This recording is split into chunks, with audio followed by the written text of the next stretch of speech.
गोपी, मैं भगवान नहीं हूँ, मैं तो तेरा बिछड़ा हुआ भाई हूँ। पूछ ले अपनी भाभी से, तुम दोनों के बिना मैं पागल हो गया हूँ।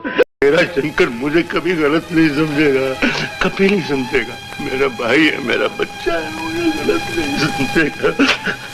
अरे दद्दू, मैं हूँ, मैं। अरे वो तो मैं देख ही रहा हूँ कि तू है तू, मगर क्वेश्चन ये है कि तू है कौन? अरे मैं थारा आमतौर पोता पर दद्दू। कैरेक्टर आर्टिस्ट को बॉलीवुड में हल्के तौर पर लिया जाता है, लेकिन सीनियर एक्टर ओम प्रकाश के साथ ऐसा नहीं था, बल्कि उनके बारे में कहा जाता है कि दिलीप कुमार भी उनके अभिनय के कायल थे।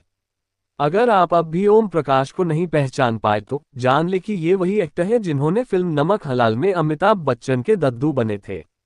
ओम प्रकाश का जन्म 19 दिसंबर 1919 को लाहौर में हुआ। उनका जन्म का नाम ओम प्रकाश छिब्बर था, लेकिन वो बाद में केवल ओम प्रकाश नाम से प्रसिद्ध हुए।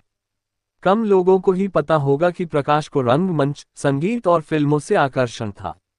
जब वह 12 वर्ष के थे तब उन्होंने शास्त्रीय संगीत की शिक्षा लेनी शुरू कर दी। वे जम्मू के प्रसिद्ध दीवान मंदिर नाटक समाज के प्ले में हिस्सा लिया करते थे।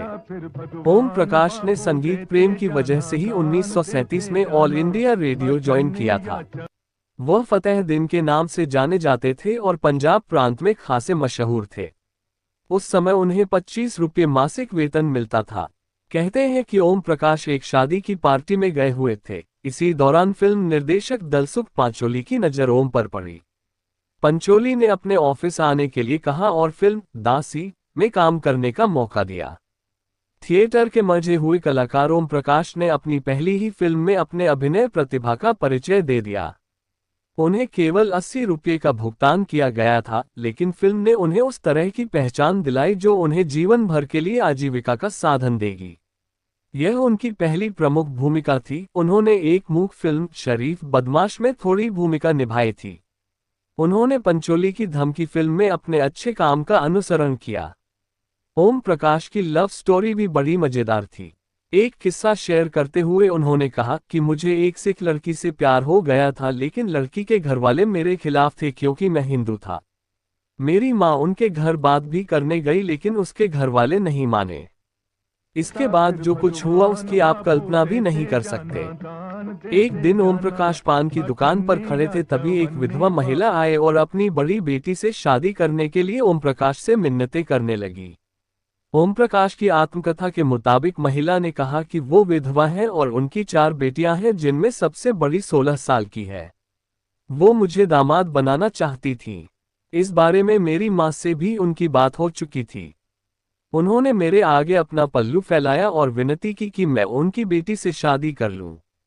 फिर क्या था, मैंने अपने प्यार को भुला दिया और उस महिला की लड़की से शादी कर ली। ओम प्रकाश की पत्नी का नाम प्रभा छिब्बर है। विभाजन के तुरंत बाद वह दिल्ली और फिर बॉम्बे आ गए। बलदेव राज चोपड़ा ने उनकी प्रतिभा पर ध्यान दिया जब वे एक फिल्म पत्रकार और आलोचक थे। उन्होंने प्रकाश से अपने अभिनय करियर को आगे बढ़ाने का आग्रह किया। उन्हें यकीन था कि ओम प्रकाश के पास खुद को एक बहुमुखी अभिनेता साबित करने की प्रतिभा है। अभिनेता को शुरू में संघर्ष करना पड़ा। उन्हें अपना पहला ब्रेक लखपति नामक फिल्म में खलनायक के रूप में मिला। इस फिल्म ने उन्हें बहुत प्रशंसा दिलवाई और उन्हें लाहौर, 4 दिन और रात की रानी जैसी फिल्मों में भूमिकाएं मिलीं। अपने करियर के इस चरण के दौरान उन्होंने दिलीप कुमार के साथ गोपी, राज कपूर के साथ सरगम, किशोर कुमार के साथ मिस मैरी, पहली झलक, आशा, मनमौजी, अशोक कुमार के साथ हावड़ा ब्रिज और देवानंद के साथ तेरे घर के सामने जैसी फिल्मों में काम किया। उन्हें दिलीप कुमार, राज कपूर, अशोक कुमार, किशोर कुमार और देव आनंद जैसे शक्तिशाली स्टार व्यक्तित्वों की उपस्थिति के बावजूद उनके अपने प्रदर्शन के लिए जाना गया। उन्होंने अपनी खुद की एक शैली विकसित की थी, एक ऐसी शैली जो उन्हें उन स्थानों तक ले गई जहां अगले 40 वर्षों के लिए फिल्म मनोरंजन की दुनिया में एक बड़ा नाम कमाने वाली थी। ओम प्रकाश जल्द ही एक घरेलू नाम बन गया। उनके द्वारा निभाए गए लगभग हर किरदार में वह अच्छे थे। किसी इमोशन को प्रकट करने के लिए वे बेहद कम समय लेते थे और वो इमोशन बहुत अधिक सघनता वाला होता था। अगर उनके अभिनय और तब के सुपरस्टार एक्टर्स के अभिनय को लिया जाए तो वे स्टार हीरोज के आगे चरित्र भूमिकाओं में वे भारी पड़ते थे। नमक हलाल फिल्म में अमिताभ के साथ उनका दद्दू का रोल हो या फिर पूरब और पश्चिम में वो सीन जहां वे विदेशी मुल्क में अपने दामाद को वापस ले जाने के लिए फिरंगी युवती को उससे उसकी बेटी का पति लौटाने की विनती करना, या फिर फिल्म गोपी में दिलीप कुमार के बड़े भाई गिरधारी के रोल में देखें। और कुछ बेहतरीन निर्देशकों की उनके लिए हर बार जो भी भूमिका रही उन्होंने खुद को उसी सांचे में ढाल लिया। उनके उस रोल को देखकर लगता था कि ये रोल केवल वही निभा सकते हैं। गोपी में उनकी भूमिका को अभी भी याद किया जाता है। कहा जाता है कि दिलीप कुमार ने एक बार खुद कहा था कि अभिनय करते हुए वह एक ही बार डरे हैं, और वह गोपी में ओम प्रकाश जी से सामना होना था। उनके अभिनय के आगे मैं हार गया था। ओम प्रकाश अपने फिल्मी करियर में लगभग 307 फिल्मों में काम किया था।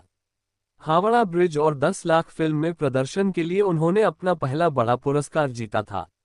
ओम प्रकाश को पड़ोसन, साधु और शैतान, दिल दौलत दुनिया, चुपके चुपके, नमक हलाल, गोलमाल और चमेली की शादी में अपने कॉमिक अभिनय को कभी नहीं भुलाया जा सकता है। हर फिल्म में उनका किरदार पहले से जुदा होता था। ओम प्रकाश का अमिताभ बच्चन के साथ खास तालमेल था और दोनों ने जंजीर से लेकर शराबी तक कई सफल फिल्मों में काम किया। ओम प्रकाश ने संजोग 1961, जहां आरा 1964 और गेटवे ऑफ इंडिया 1957 और साथ में राज कपूर और नूतन जैसे स्टार्स को उन्होंने कन्हैया में डायरेक्ट किया था, सहित कई फिल्मों का निर्माण किया। कहा जाता है कि ओम प्रकाश को उनके घर पर जोरदार दिल का दौरा पड़ा और उन्हें मुंबई के लीलावती अस्पताल ले जाया गया। वहां प्रकाश को एक और दिल का दौरा पड़ा और वह कोमा में चले गए, जिससे वे कभी उबर नहीं पाए। 21 फरवरी 1998 को उनकी मृत्यु हो गई। दोस्तों, यदि वीडियो अच्छी लगे तो वीडियो को लाइक और चैनल को सब्सक्राइब जरूर करें। धन्यवाद। जय हिंद।